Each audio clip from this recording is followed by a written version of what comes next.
أعوذ بالله من الشيطان الرجيم بسم الله الرحمن الرحيم السلام عليكم ورحمة الله تعالى وبركاته الحمد لله الذي هدانا لهذا وما كنا لنهتدي لولا أن هدانا الله أشهد أن لا إله إلا الله وحده لا شريك له وأشهد أن محمدا عبده ورسوله وحبيبه صلى الله عليه وآله وصحبه وسلم وعلى آله وأصحابه أجمعين قالوا سبحانك لا علم لنا إلا ما علمتنا إنك أنت العليم الحكيم لا حول ولا قوة إلا بالله العلي العظيم اللهم افتح علينا فتوح العارفين وفقهنا في الدين وعلمنا التأويل واهدنا إلى صراطك المستقيم اللهم اجعلنا ممن يستمعون القول فيتبعون أحسنه والحمد لله رب العالمين.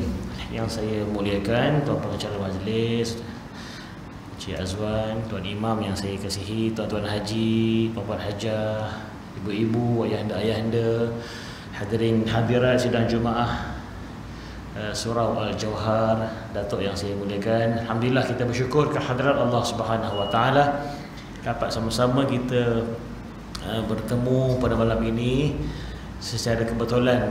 Tadi saya dapat panggilan daripada Cik Azwan, ya, boleh ganti tak Ustaz? InsyaAllah lah, dia free daripada kedai tadi terus. Apa ni, belum balik rumah tadi, terus daripada kedai terus ke sini. Baju tak ada, singgah Maiden je boleh baru ni. Ada kemudahan singgah sapu baru. Alhamdulillah. Bacalah doa pakai baju kan. Alhamdulillahillazi kasani hadza wa razaqanihi min ghairi haulin minni wala quwwah. Amin. Itu doa pakai baju kan. Sama juga doa pakai doa makan kan. Kita dapati dalam doa-doa yang diajar oleh Rasulullah sallallahu alaihi wasallam. Contoh doa pakai baju tadi, doa makan sebenarnya. Doa makan yang lepas makan. Biasa kita baca alhamdulillahillazi at'amana wa saqana wa ja'alna minal muslimin. Itu biasa. Ada yang doa lain yang ma'thur juga yang Nabi ajar selepas makan, alhamdulillahillazi at'amani hadza wa razaqanihi min ghairi haulin minni wala quwwah. Ada juga dia lebih kurang maksud macam pakai baju, doa pakai baju. Yang bermaksud ya segala puji bagi Allah yang telah memakaikan aku baju ini tanpa dengan kekuatan daya dan kekuatanku. Sama juga tadi dalam bab makan. Alhamdulillah segala puji bagimu ya Allah yang telah memberi kami makan dan minum tanpa daya dan kekuatanku. Maknanya dalam doa-doa itu kita diajar oleh Rasulullah sallallahu alaihi wasallam memuji Allah, sebut nikmat tu pakai baju, nikmat makan, ujung tu min ghairi haulin minni wala quwwah. Tanpa kekuatanku, tanpa usahaku, kita nafikan usaha kita. Kita nafikan, kita diajar supaya menafikan kudrat kita. Memang yang beli kita, fulus kita bayar, kita pakai, betul, tenaga kita pakai, tapi bukankah rezeki itu Allah yang beri? Tanpa anugerah ya Allah kita tak mampu nak beli pun, tak mampu nak bekerja pun, tak mampu nak berniaga pun. Tanpa anugerah Allah tak mampu nak makan pun, dan depan mata pun nak angkat tangan pun tak mampu. Dah suak pun boleh muntah balik, reject balik. Maknanya segala-galanya Allah Ta'ala izinkan. Jadi doa cantik doa tu, subhanallah. Subhanallah. Kelebihannya pun amat cantik. Nabi kata siapa yang baca doa tu, ya, pakaian tadi, pakai baju, dan selepas makan tu diampunkan Allah dosa-dosa dia yang telah lalu dan yang akan datang. Masya Allah, ini amalan yang simple, sunnah Rasulullah yang sering kita lupakan. Sering orang lupakan. Pakai-pakai, ya cantiknya, cantiknya. Dah makan-makan, wah sedap, terbaik, padu babe. Itu je lah. Tak ada alhamdulillah. Maknanya kita puji Allah, baca doa tu dapat pahala yang besar sangat. Okey, tuan-tuan sidang hadirin sekalian, tersambung malam ini insya-Allah kuliah tentang kupasan kita Al-Hikam. Berkata Syekh Ibn Athaillah As-Sakandari rahimahullah taala wa nafa'ana Allah bihi wa nafa'na bi ulumihi fi darain insyaallah taala. Tashawwufuka ila ma batana fika min al-uyub khairul laka min tashawwufika ila ma hujiba anka min al-ghuyub. Yang bermaksud, kata Syekh Ibn Athaillah dan kita hikamnya, usaha kamu, ikhtiar kamu untuk menyingkap keaiban, untuk menyingkap keaiban, kekurangan, kesilapan, kesalahan yang tersembunyi dalam diri kamu adalah lebih baik daripada usaha kamu untuk terbuka bagi kamu tirai-tirai gaib. Apa maksud dia ni? Sedang jemaah yang saya muliakan, di kalangan para salihin, ahli sufi tasawuf khasnya, bukan perkara yang asing lah. Pertama kita harus faham, kita ni dihijab, ada hijab sebab dosa-dosa kita terhijab oleh alam gaib, oleh perkara yang akan berlaku, kita mana tahu kan? Kita mana nampak alam gaib? Tak nampak. Syaitan, iblis tak nampak, tak nampak pun kan? Tapi kita yakin bahawasanya ada kan, wujud. Itu antara sifat orang beriman, dia yakin perkara yang gaib kan. Alladzina yu'minuna bil ghaibi, yang dalam surah Baqarah tu kan, itu orang-orang yang beriman dengan perkara gaib. Kita beriman, syaitan ada, iblis ada, jin ada, malaikat ada, beriman, kita beriman. Tetapi sebagai hamba Allah, kita teringin jugalah. Bukan perkara yang aib pun, bukan perkara salah pun. Teringin apa? Teringin nak tahu jugalah, agak-agaknya dibuka hijab. Tak tahu lah tuan-tuan ada rasa teringin tak? Ibu ada rasa teringin tak? Tak nak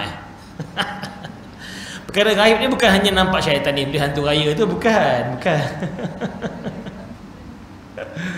Dia perkara gaib ni mungkin dapat tahu perkara yang akan berlaku.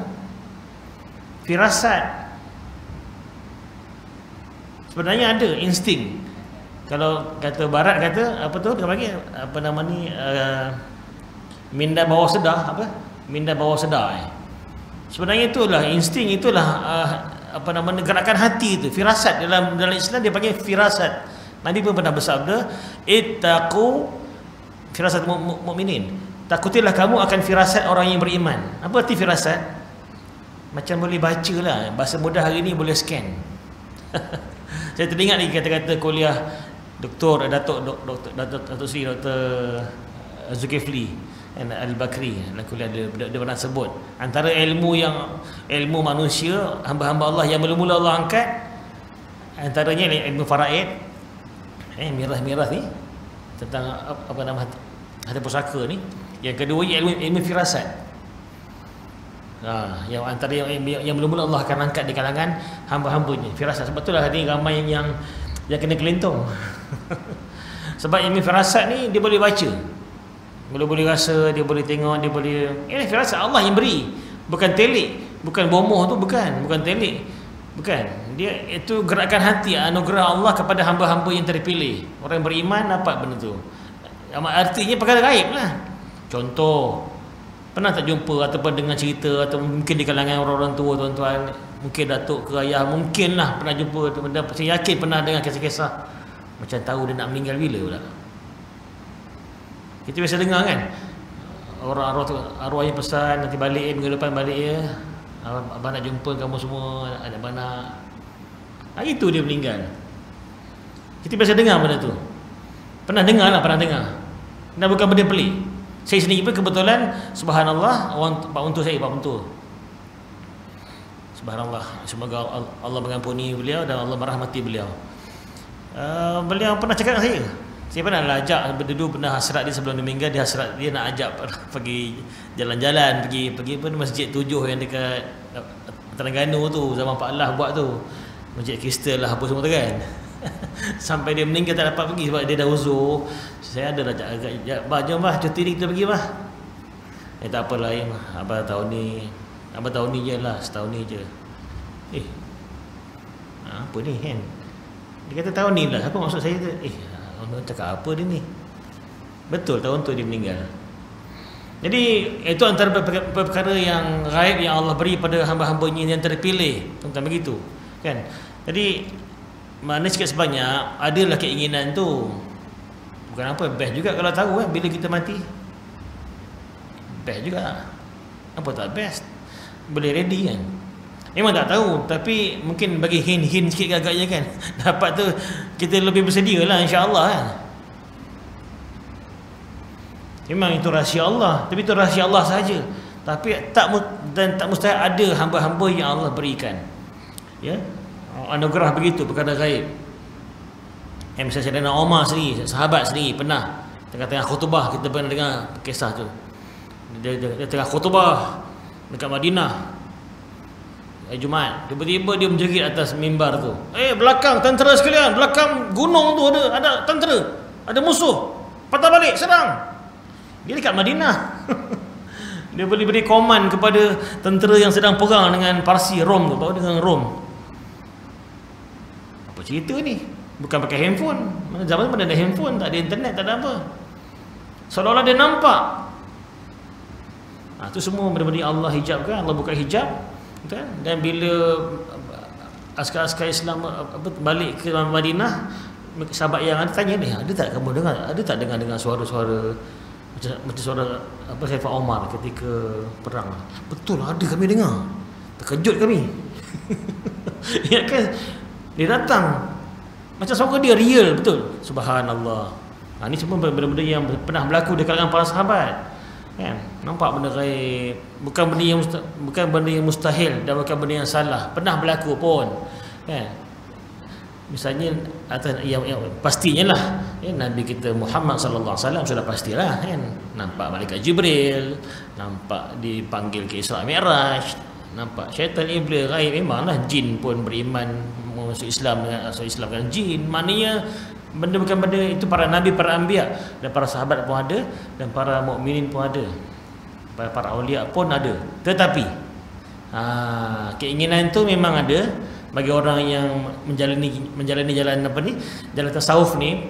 Tasawuf yang ada proses untuk penyucian jiwa, penyucian diri, kan? Penyucian diri, istighfar, zikir sampai bersih untuk menuju pada Allah Taala.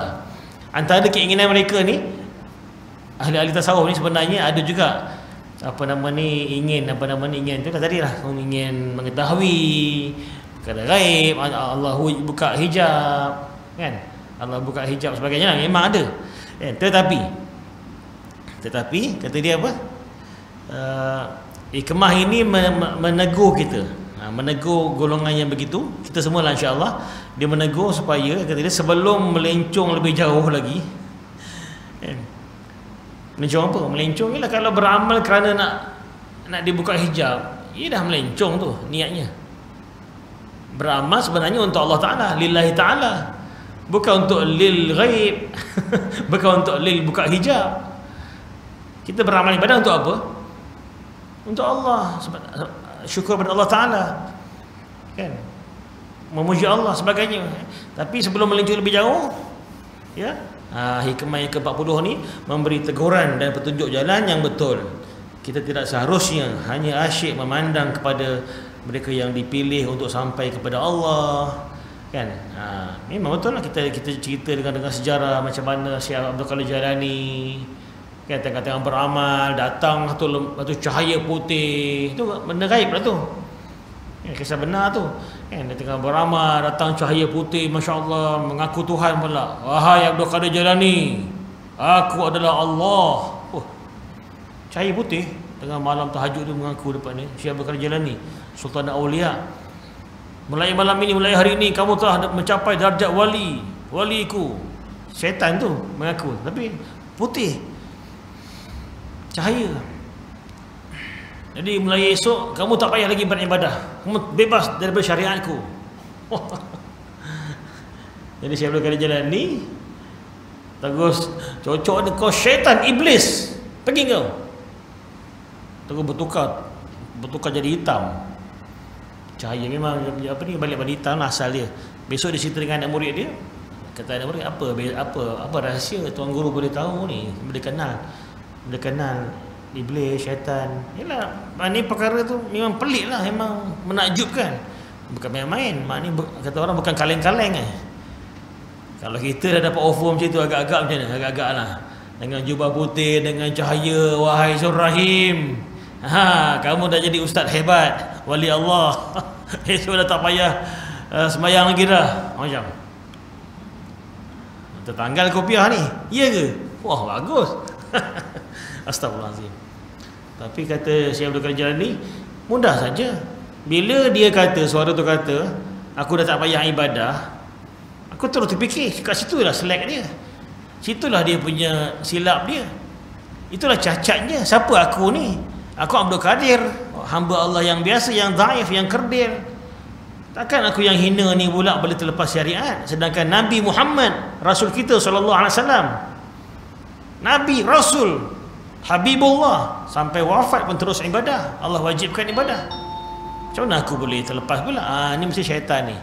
Senang. Allahu Akbar. Jadi artinya begitulah, maknanya selain kita ada hasrat untuk mengoreksi, untuk meninjau, beramal kalau boleh Allah pilih kita, insya-Allah. Ya.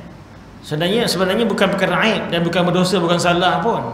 Nak apa nama ni, nak melihat misalnya alam ghaib, bukan itu semua anugerah Allah, bukan benda pelik pun.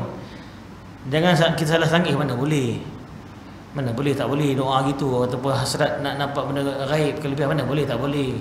Bukan apa dosa ke untuk menjadi wali Allah? Salah ke untuk berniat nak jadi kekasih Allah? Tak salah, itu yang terbaik, nak jadi hamba Allah yang soleh. Memang kita dituntut sebenarnya, tak salah. Yang salah riak, takabur. Macam Nabi Ibrahim sendiri pun alaihissalam, kan dia sendiri, dia Nabi, dia minta supaya Allah tunjukkan, ya Allah, arini kaifa tuhyil mauta. Masya Allah, ayat Quran kan, dia kata, wahai Allah, tunjukkan aku macam mana kau hidupkan hidupkan orang yang mati. Allah tanya Ibrahim, adakah kamu tidak beriman? Ya, Nabi kata apa? Kata Ibrahim, aku beriman, tapi litatma'inna qalbi. Aku beriman ya Allah, tapi untuk untuk lebih menguatkan imanku. Nah, itu tujuan kan. Jadi tak salah ya untuk kita berhasrat untuk mencapailah darjat begitu, tak salah ya. Cuma kata dia, jangan sampai jangan sampai kita terlupa pula, terlupa bahawa lebih afdal lagi kita mengoreksi, muhasabah diri kita. Itu lebih afdal lah. Itu lebih selamat kita, lebih membantu kita untuk jadi hamba Allah yang lebih baik pada diberi kepada Allah Ta'ala. Mengoreksi lah, apa salah aku ni, apa salah aku, maknanya koreksi, muhasabah tu lebih baik, dituntut sebenarnya. Jangan sampai kita leka, lalai, sibuk kita nak cari benda-benda yang gaib tu sampai kita terlupa pula kan. Cari mengoreksi apakah silap kita, apa keiban kita. Mungkin dari segi niat, tak betul aku ni, apa ni niat aku ni, betulkan balik. Syaitan pandai, dia nak suruh, nak halang kita ibadah. Mungkin orang musyrik ini nak halang ibadah, mungkin payah dia, tak mungkin. Tetap akan solat, tetap akan ibadah, tetap akan zikir. Jadi dia layan lah. Zikir bagus. Baca Quran, terus ibadah, terus tahajud, terus nangis. Tapi dalam dia puji, dia dorong tu, dia bisik, nanti kau teruskan, nanti mudah-mudahan kau dapat jadi wali, kau dapat buka hijab. Dah lain, nampak tak? Dalam puji tu dia tipu kita. Kita pun habislah. Akhirnya kalau terus follow je kehendak tu, kita pun dah lupa dah niat asal. Aku ni ibadah untuk apa ni sebenarnya? Untuk dapat kelebihan tu ke, ataupun sebenarnya memang tugas aku hamba Allah untuk beribadah? Bukankah aku ni hamba Allah yang wajib beribadah? Ibadah lah. Jadi buat je lah begitu kan. Jadi maknanya lebih baik, kata Syekh bin Ta'ilah, kita perlu juga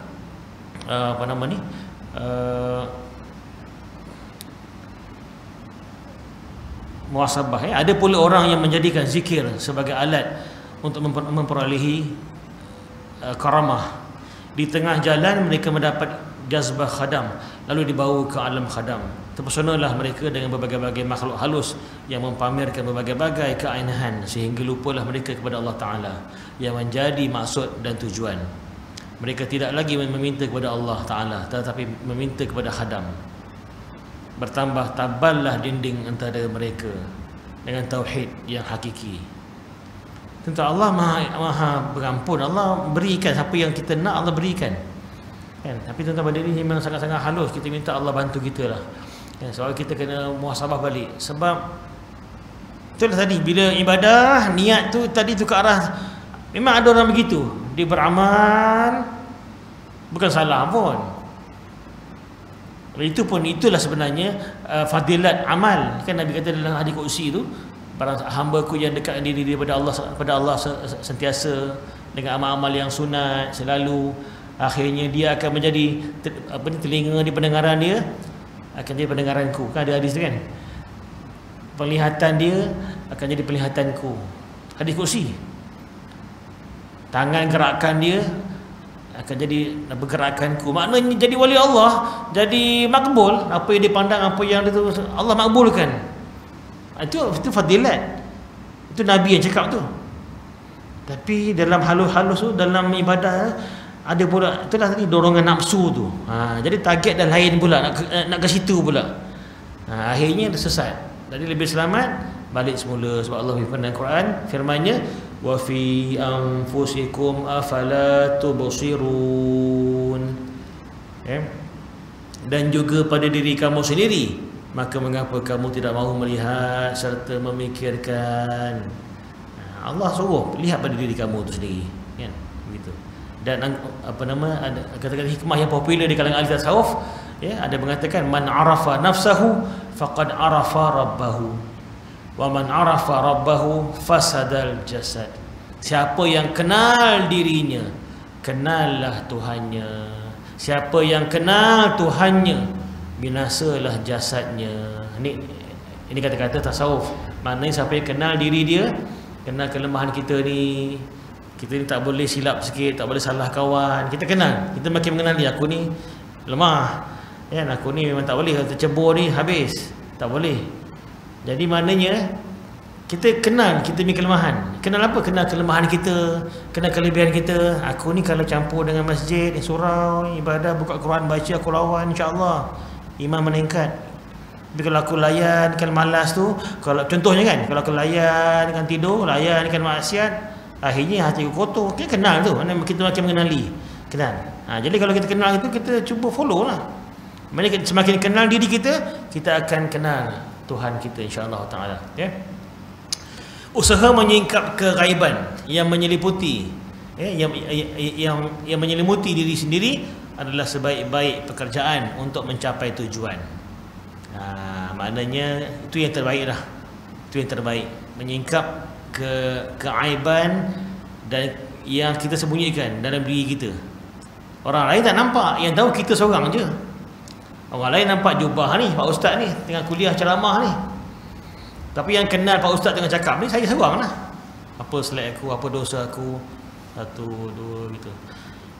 Itu lebih baik lagi lah daripada kita duk sibuk. Maknanya bukan tak boleh, nak kerja tu boleh, silakan teruskan beramal, tapi mengoreksi diri itu lebih baik. Apatah lagi membuka aib orang lain. Kan sekarang zaman-zaman viral ni, zaman memang fitnah yang begitu melampau, membahayakan maruah, mencemarkan maruah. Zaman sekarang lah kan semakin canggih lagi lah. Boleh viralkan, buka aib, senang-senang buka aib orang lain, masya-Allah. Sedangkan Allah berjanji siapa yang buka aib yang buka aib orang lain, Allah akan buka aib dia, kan, besok di padang mahsyar nanti. Dan siapa yang menutup aib orang lain, Allah akan tutup aib dia di padang mahsyar nanti. Kenalilah keaslian diri sendiri yang suci murni. Ia tidak dapat mengeluarkan cahayanya kerana ditutup oleh keaiban dan kekotoran yang melekat di hati. Arahkan usaha dan perhatian untuk mencari keaiban, keaiban dan kekotoran tersebut agar dapat dihapuskan dan dibersihkan. Itu lagi bagus daripada kita nak cari ke apa benda yang tujuan matlamat hasil daripada tu. Baik kita terus koreksi, hayati tasbih tu dah saya sebut dulu, pernah sebut.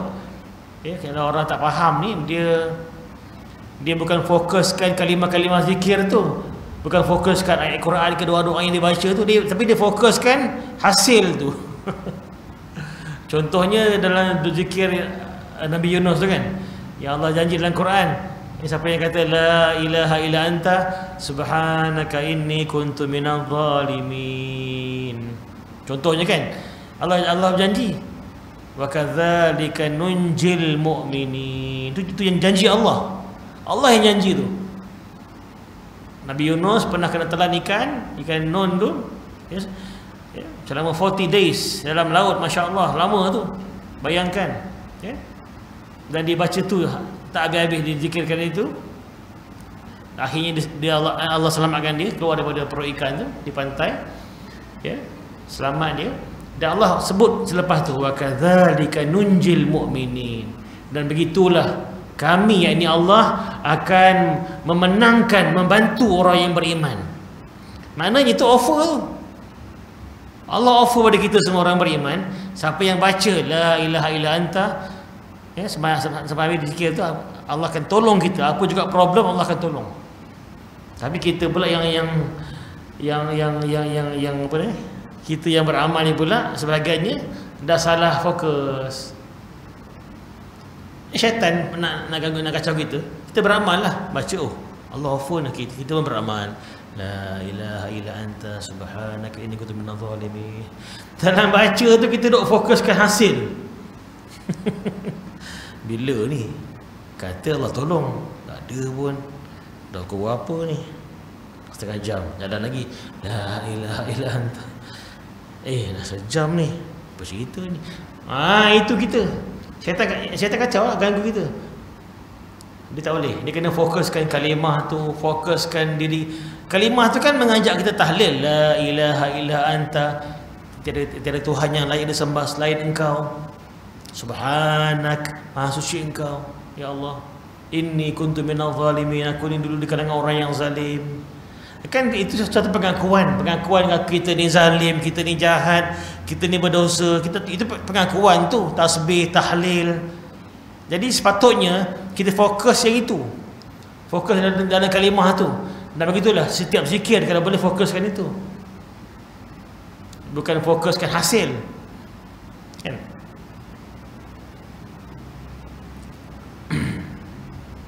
Bila fokuskan zikir, kita akan dapat menghayati dan kita akan, Allah akan bantu kita untuk apa nama ni, muhasabah. Betul kita zalim, betul kita angkat ingatlah, ya Allah aku ni banyak dosa. Tapi dalam masa yang sama kita serah diri pada Allah Taala.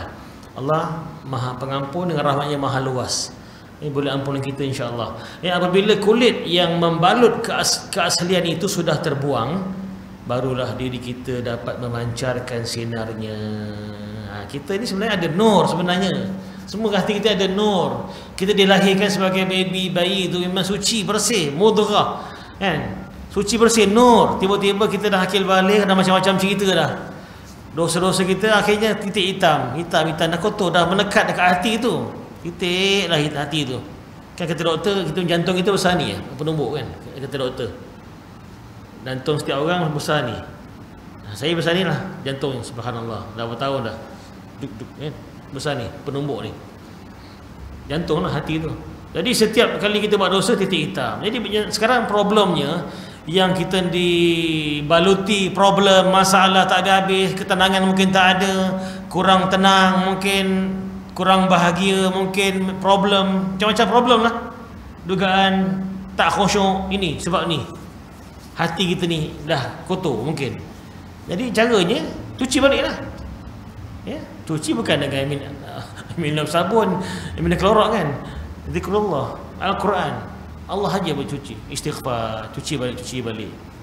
Cuci balik itu lebih bagus. Maknanya itu lebih bermujarab. Bila hati tu dah bersih, cahaya tu akan bersinar lah, bersinar. Jadi automatically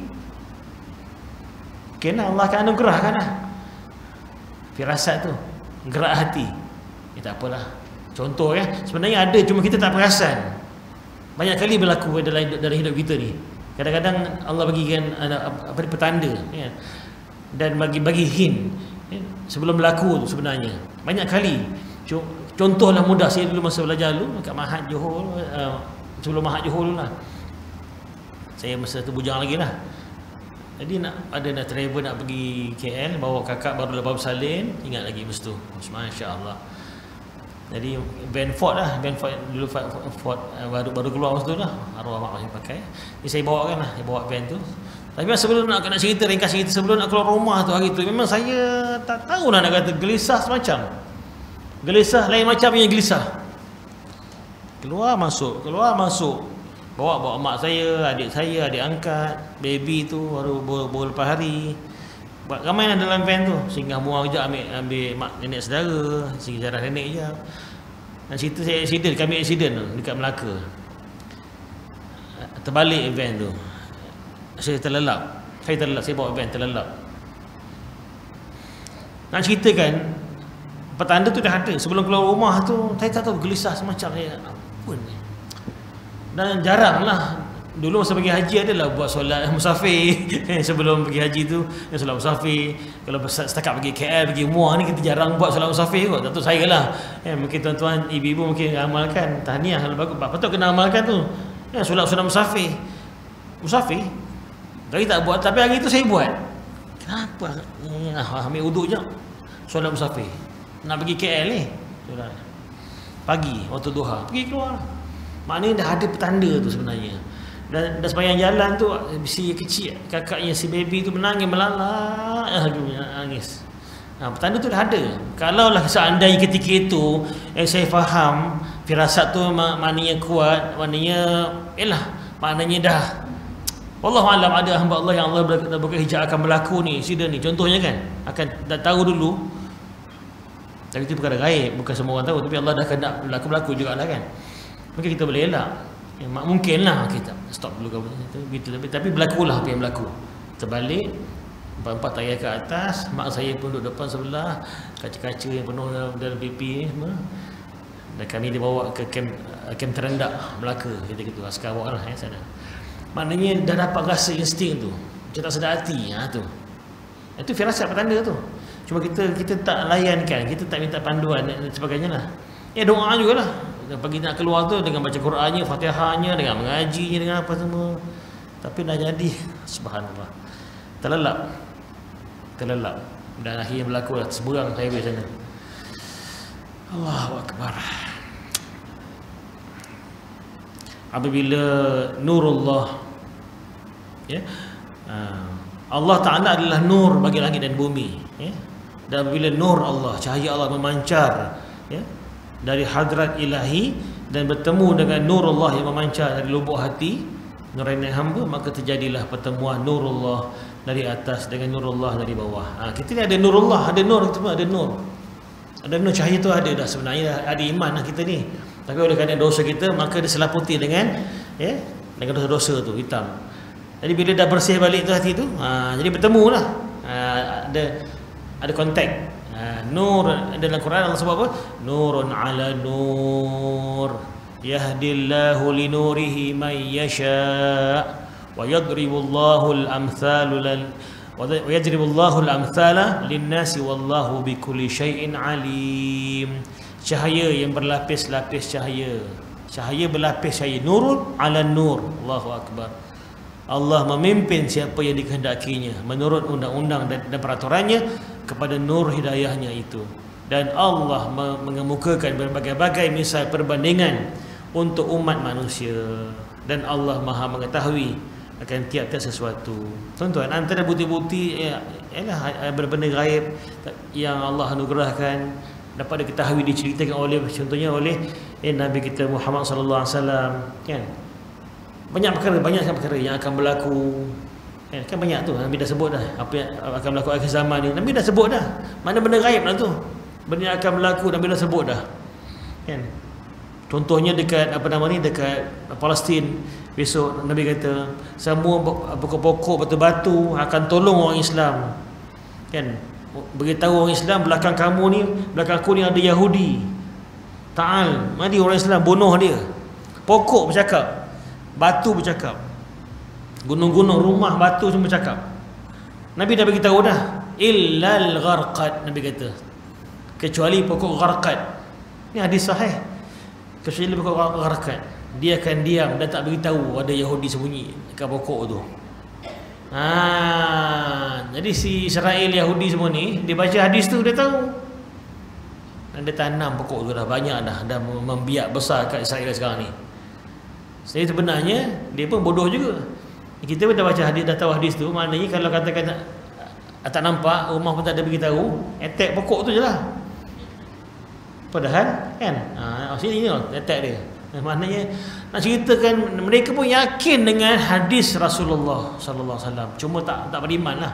Dia tahu ni Muhammad ni nabi, betul. Dan dia buat pun sekadar kan, begitulah. Bukan begitu. Ya. Hamba menyaksikan ketuhanan Allah Ta'ala dan Allah menyaksikan pengabdian hamba. Inilah maqam musyahadah. Maknanya hamba, manusia bila dah menyaksikan dia dapat melihat, dapat merasakan ketuhanan Allah Ta'ala. Allah dapat merasakan betapa hebatnya Allah Ta'ala. Dan Allah pun melihat kita yang benar-benar hamba, mengakui kita memang hamba, sedari. Sebab sekarang masalahnya hamba tak mengaku hamba. Itu the problem dia. Manusia hamba Allah tak mengaku hamba, berlagak macam tuan. Itu jadi masalah. Benda tu yang Allah murka. Patutnya dalam manusia ni kena humble, kena sedar diri kita ni hamba Allah yang hina dina, tak mampu segala-galanya. Tiba-tiba manusia ni, yang namanya manusia ada nafsu syahwat ni, syaitan pula goda macam-macam, ilmu pula yang salah belajar sebagainya, dah lupa diri. Dah beramal-beramal, dia pula yang hebat, orang lain tak hebat. Dah beramal ibadah, dia yang mulia, orang lain tak mulia. Gitu. Ini masalah, ya. Dan Allah sebut dalam Quran, ya, sekiranya kita mau mencapai makam ini, makam namanya makam musyahadah, penyaksian. Maknanya penyaksian apa? Musyahadah ni kita menyaksikan, yakin betul-betul Allah Ta'ala Tuhan kita, ya. Maka berusahalah menyucikan diri sendiri. Kemudian berserah terus kepada Allah Ta'ala. Tuan-tuan, saya nak share sikit dulu. Saya pernah lah, saya masa arwah betul dulu ada, saya suka sembang berbual dengan dia kan. Dia ceritalah pengalaman dia. Yalah, subhanallah, walaupun dia orang biasa, orang kampung, tapi orang-orang soleh begitu adalah Allah bagi kelebihan dia lah. Macam-macam contoh sikit lah, contoh. Dia Allah pernah buka hijab dia, masya-Allah. Dia cerita, tapi dia cerita bukan dengan semua orang, dengan semua yang orang tertentu lah. Ya. Dia kata bila abang bawa lori ni, nak keluar rumah ni, syaitan berbaris. Syaitan dah berbaris macam pergi jalan lah. Berbaris lah gitu. Berbaris. Satu hari tu masa dia nak balik, nampak ada anak-anak syaitan main dekat jalan. Hei, aku langgar kau ni ke tepi lah, aku aku lori kan, kena langgar kan, mati kau kan. Dia kata, betul-betul langgar betul anak syaitan ni, iblis tu katanya. Dia katalah meletup, meletup. Dan malam-malam bila ketika orangnya orang kuat beramal, malam-malam dia beramal tu, tuan-tuan, masya-Allah, datang ketua syaitan tu lah, datang ngadap dia, nak tuntut bela lah maknanya. Bawa budak tu tadi tu yang pecah perut tu, ngadap dia. Tapi nak cerita lah. Kita pun ialah kita masya-Allah, datang dengan bersongkok syaitan tu. Macam dengan bersongkok yang ngadap dia lah. Ni macam mana sekarang ni? Budak dia dah mati, dah pecah perut ni. Mana nak cerita? Mana dia ada benda-benda gaib yang dia share kat saya lah. Yang dia pernah nampak. Dan saya pernah tanya dia apa rahsia, apa amalan abang kan macam ni. Dia kata abang tak ada lain, subhanallah aja. Tapi subhanallah yang dia sebut tu tak tahu berapa juta kali lah. Subhanallah, sentiasa subhanallah. Yang maknanya zikir. Jadi orang kuat zikir. Asal cerita pasal orang ni memang pantang dia, memang cukup pantang dia, tak suka betul kalau cerita pasal hal orang ni. Maknanya cerita dengan zikrullah, subhanallah, zikir itu, nampak? Ini Allah akan berikan, tapi dengan syarat sucikan dalam ni. Bila sekarang kita masalah kita ni dalam kita ni, saya lah. Nak clearkan ni, bersihkan dengan istighfar, dengan taubat, insya-Allah, bersuci ni insya-Allah. Itu lebih selamat, lebih baik untuk menyucikan diri kita, mengoreksi, muhasabah diri kita kan. Selain Allah apa? Hasibu anfusakum qabla an tuhasabu. Hisablah diri kamu sebelum kamu dihisab. Hisab diri kita kan. Menghisap, renungkan diri kita ni. Allahu Akbar. Dan Allah berfirman dalam Quran surah Al-An'am, ya, firman-Nya, Qulillahu thumma dharhum fi khawdihim yal'abun. Katakanlah kepada mereka, Allah jualah yang menurunkannya, kemudian biarkanlah mereka bermain-main dalam kesesatannya. Hanya orang yang benar-benar berserah diri kepada Allah Ta'ala boleh berkata, Allah yang berkuasa, Allah yang mengetahui, ya? Allah itu adalah, Allah itu dan Allah ini, Allah segala-galanya. Kemudian mereka berpegang teguh dengan pengakuan itu dan tidak mempedulikan lagi apa yang terjadi. Maknanya tuan-tuan, cakap ni boleh lah, tapi bukan semudah itu sebenarnya cakap hanya dengan lidah. Tapi sekarang ini adakah cakap tu dengan benar-benar beriman, yang benar-benar berserah pada Allah Ta'ala, kan? Jadi kita banyak sebenarnya nak koreksi. Sebab itulah kita diajar, disunatkan selepas solat je istighfar. Padahal kita bukan, kita sebut sebelum ni kan, lepas solat kan kita sunat istighfar, astagfirullah. Kenapa kita bukan buat dosa pun, kita buat solat, buat ibadat tu dekat surau lagi.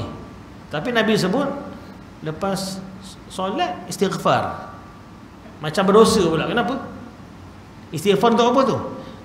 Istighfar dalam solat tadi mungkin tak khusyuk, dalam solat mungkin lalai, mungkin tak betul-betul. Itu tujuan istighfar tu. Lepas solat tu kita minta ampun, ya Allah, astagfirullahaladzim, astagfirullah. Kita menghayati ayat Quran yang kita baca tu, kan?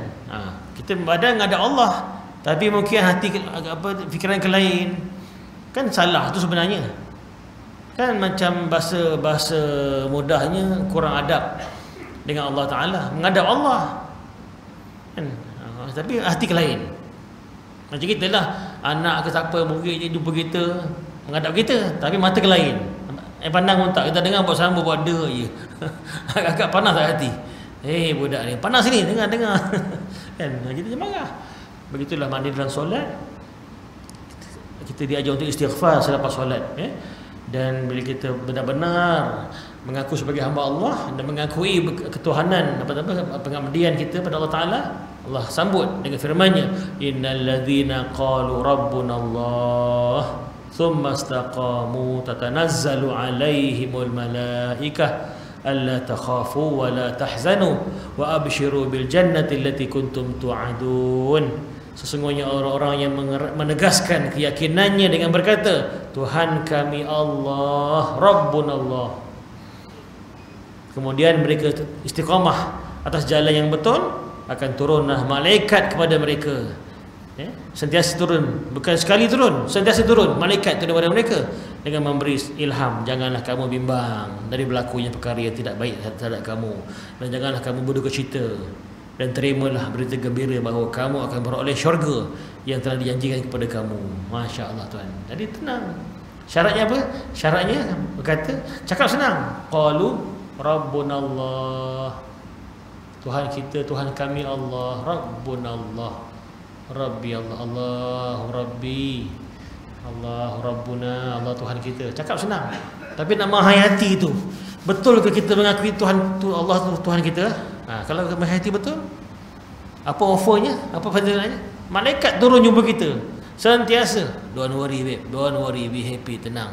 Innal ladzina qalu rabbunallah thumma istaqamu. Allah sebut dalam Quran dalam surah Fussilat ayat 30 ni, ya, sesungguhnya orang-orang yang mengatakan Tuhan kami Allah. Kita kena sebut, jom sebut Rabbunallah. Tuan-tuan, ibu-ibu, ikut saya, Rabbunallah. Itu pun ya, kita ikut je ayat Quran. Allah kata orang-orang yang mengatakan Rabbunallah. Jadi kita boleh jadikan zikir Rabbunallah, Rabbunallah. Apa makna Rabbunallah? Tuhan kita Allah, Tuhan kami Allah, Rabbunallah. Maksudnya dalam tu, kerana nak kupaskan Rabbunallah tu, maksudnya bila kata Rabbunallah, Tuhan kita Allah, yang sembuhkan aku ni Allah, yang hidupkan aku ni Allah, yang matikan aku Allah, yang kenyangkan aku Allah, yang kayakan aku Allah. Semuanya Allah. Yang sakitkan, yang sihatkan, yang mudakan, yang tuakan, yang kahwinkan. yang dapatkan anak, yang dapat pergi surau ni, yang dapat ceramah ni, yang dapat kuliah ni, yang dapat duduk baik-baik ni, dapat aircon ni, dapat kipas ni, segala yang dapat minum, segala-galanya Rabbunallah. Dia panjang kupasannya, segala-gala kupasannya panjang. Rabbunallah, mengatakan Rabbunallah, dua je Allah minta. Rabbunallah thumma istaqamu, kemudian istiqamah, maintain dengan pengabdian sebagai hamba Allah. Maknanya dia mengaku dia hamba Allah. Apa kelebihannya Allah sediakan? Tatanazzalu alaihimul malaikah. Allah bukan sekali turun tau, akan turun dari semasa ke semasa. Maknanya sentiasa turun. Selama kita hidup, malaikat turun pada kita, tenangkan diri kita. Orang lain mungkin dah kalang kabut dah. Orang lain dah kalang kabut, tak tenang, tension, stres, cakahan lah, tak tenang, muka pun sekabut. Tapi kita orang yang beriman ni tenang, relax. Kalau kena orang lain mungkin dah mati dah gila dah. Tapi dia boleh cool, relax. Sebab malaikat dah turun dengan dia, beritahu dia, alla takhafu, tak payah takut. Rabbunallah. Kan mati pun Allah dah tunggu dah. Allah, kalau Allah tolong kamu, selamat kamu. Rabbunallah wala tahzanu, dan jangan sedih. Wa abshiru bil jannah, dan bergembiralah dengan jannah allati kuntum tu'adun, syurga yang telah Allah janjikan untuk kamu. Itu maknanya, nampak tak? Kita dalam sejarah kehidupan para nabi, para anbiya, sejarahnya kan mana yang begitu mengerikan. Dibunuh Nabi Ibrahim, dicampak dalam api. Bapak dia sendiri yang tolong, yang tukang tarik bermenjanik tu. Bapak dia sendiri antara orang yang geng yang tolong tarik tu, nak bunuh anak Abu Bakar depan raja. Cuba kita bayangkan macam mana tu, kan? Memang begitu tension kalau ikut orang lain. Papa. Tapi Nabi Ibrahim cool, relax, kan? Malaikat datang offer nak tolong pun dia nafikan, tak apalah. Allah tahu keadaan aku serah pada Allah. Tenang, relax je. Apa yang berlaku? Campak dalam api betul, jadi sejuk, air condition kalah aircon ni. Sejuk dalam api tu. Rabbunallah. Semua kehidupan para nabi, macam peristiwa Nabi Musa menghadap Firaun, depan laut terbentang, belakang Firaun kejar dia. Habislah ni. Macam mana ni? Kaum Bani Israel dah kecoh dah. Tuhan tolong Nabi macam mana? Tenang, aku ada Allah. Tiba-tiba, tapi tuan-tuan, ni ibu sekalian, benda-benda macam ni, orang yang beriman betul-betul dia faham. Betul dia istiqamah. Faham apa? Pertolongan Allah tu datang ujung-ujung. Dah ujung digenting betul lah. Dah genting dah, maknanya tok datang tolong lepas. Yang ujung. Orang yang tak beriman, yang tak sabar ni, belum datang ujung tu dah mengamuk dah. Bila ni? Dah mengamuk dah. Tapi orang yang tenang, yang beriman tenang juga. Sabar, tenang juga. Sabar. Rabbunallah. Allah tahu. Sabar. InsyaAllah. Nah, tawakal Allah. Akhirnya berjaya dia. Tapi genting. Sabar tak sabar. Yang orang yang beriman yang berkata Rabbunallah, dan dia istiqamah, maintain dengan keimanan tu, barulah akan turun dia tenang. Allah akan berikan dia apa nama ni, kegembiraan apa ni, dan bergembira lah, ya? Macam cerita last yang cerita Ghulam tu, budak Ghulam yang kena bunuh tu. Sejarah yang Nabi pernah cerita kisah namanya Ghulam. Zaman dulu kan Nabi pernah kisahkan budak tu, yang raja tu sebelum dia apa ni, ada ahli nujum lah zaman tu, ya, nasihat raja ahli sihir. Tuanku raja sultan, aku ni dah tua, nak mati dah, aku perlukan pengganti ni, pewaris ilmu aku ni, kan, cerita tu kan. Jadi nak tolong cari aku budak dalam negeri ni yang boleh aku ajar dia. Pilihlah budak ni, Ghulam budak muda lah, untuk diajar ahli sihir, ilmu sihir. Dipilih dah, sultan arahkan dia pergi belajar lah, jumpa belajar sihir tu, kan. Jadi dalam on the way nak pergi belajar sihir tu, kita lalu rumah Tok Syekh, orang alim, hamba Allah yang alim, Syekh. Nak pergi mana? Pergi istana belajar dengan ahli sihir. Oh, buat apa? Tapi aku dah janji ni, pergi tak apa belajar. Tapi sebelum kau belajar sana, kau jumpa aku dulu, aku ajar kau ilmu Allah, ilmu Islam yang lebih mantap lagi. sana, tak apalah, kau dah kena arahan belajar je, tak apa. Jadi kau nak pergi on the way, jumpa aku dulu, pergi belajar, dan balik jumpa aku balik. Jadi kau belajar ilmu Islam ni 2 kali, 2 round, belajar sihir seround je. Kan? Ringkas cerita dah tamat belajar pengajian tu, dah dapat apa PhD doktor sihir, masya-Allah, dan doktor alim Islam, dua-dua ilmu dia dapat. Ringkas cerita, dia diuji lah, dah mula dah dia berdakwah baik, semua orang baik, tapi dia berdakwah pula, dia yakin dengan Pak Syekh tu yang ajar dia. Bila orang beriman, orang berubat dengan dia semua baik, dia masuk ke Islam ramai. Jadi raja jadi pelik, apa ni kau ni? Akhirnya dia test ilmu dia kan, ada lembaga binatang apa katanya, dinosaur kat zaman tu lah, dia ganggu. Jadi dia test dengan batu ni, kalau betul lah ya Allah ilmu yang Tok Syekh aku ni ajar, bunuhlah binatang ni ya Allah, bismillah. Mati pun mati. Tu dia yakin tu. Akhirnya dia jadi berontak dengan sultan pula, sebab dia sultan belum Islam, tak Islam lah, kafir kan. Dan dia memang Islam, ikut Syekh tu. Akhirnya sultan perintahkan untuk bunuh dia lah. Bunuh yang menarik tu semua tak jadi. Campak dalam laut, pergi naik kapal dalam laut nak lemaskan, yang bawa pergi laut tu yang tenggelam, dia selamat, balik jumpa suangku. Balik lagi, hidup lagi. Yang bawa dia mati semua, gelombang mati. Bunuh lagi, pergi naik gunung pula, nak jatuhkan pada gunung, biar jatuh terlempah mati. Yang bawa tu bodyguard yang mati, dia selamat, balik lagi istana. Apa cerita ni? Mana raja ni terus nak bunuh dia juga. Akhirnya dia buka cerita lah, wahai tuanku, beginilah nampak ini tuanku bersungguh nak bunuh saya ni. Gini je lah saya buka rahsia, boleh bunuh saya satu cara je. Macam mana cara dia? Kumpulkan rakyat jelata semua kat padang yang luas, saya ni boleh semua dipanah je dengan panah, tapi dengan syarat pemanah tu sebut kalimah ni, Bismi Rabbi hadzal ghulam. Lepaskan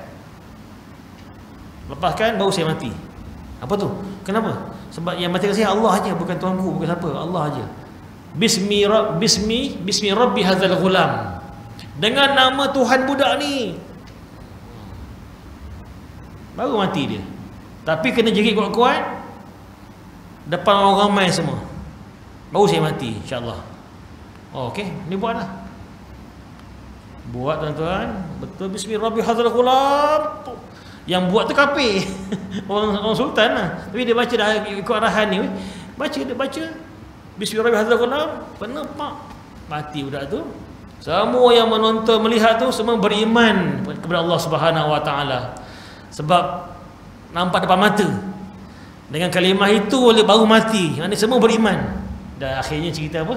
Dia semua dibunuh pula oleh raja tu. Surah Al-Ukhdud kan, kisah Ashabul Ukhdud. Sultan murka, buat parit wadi besar-besar, api berbara, campak dalam api, seorang-seorang mati, bunuh mati, syahid. Tapi orang tu semua tetap mana dia beriman, qalu rabbuna Allah, dia beriman dengan Allah Taala. Tuan-tuan, begitulah tuan-tuan. Maknanya hikmah malam ni kita diajak supaya berhati-hati, lebih fokuskan kepada muhasabah diri, itu lebih baiklah. Cara tak langsung sebenarnya insya-Allah ikut pengalaman orang dulu yang dah beramal, dia dapat akhirnya. Dapat apa? Dapatlah karamah ke, anugerah ke, hijab ke, kasyaf ke, mungkin. Tapi bukan itu matlamat lah. Itu bukan matlamat. Yang matlamat kita lebih selamat, fokus ni. Salah aku, dosa aku, ini itu lebih fokus insya-Allah. Itu lebih baik, terbaik lagi lah. Wallahu alam bisawab. Kita tangguh dengan doa semoga kita menjadi hamba Allah yang Allah bantu terus insya-Allah taala dan diberikan berita gembira, selalu tenang dalam beramal ibadah, dan sebab kita mendapat insya-Allah taala husnul khatimah insya-Allah, amin, dan mendapat syurga Allah jannatul naim insya-Allah taala, amin ya rabbal alamin. Bismillah walhamdulillah, Allahumma shalli wa sallim ala Rasulillah wa ala alihi wa sahbihi wa mawalah. Allahumma alimna ma yanfa'una wanfa'na bima 'allamtana wa zidna ilma warzuqna fahma ya rabbal alamin. Wa sallallahu ala sayyidina Muhammadin wa ala alihi wa sahbihi wa sallam. Walhamdulillahi rabbil alamin. Wal 'afwu minkum. Wassalamu alaikum warahmatullahi wabarakatuh.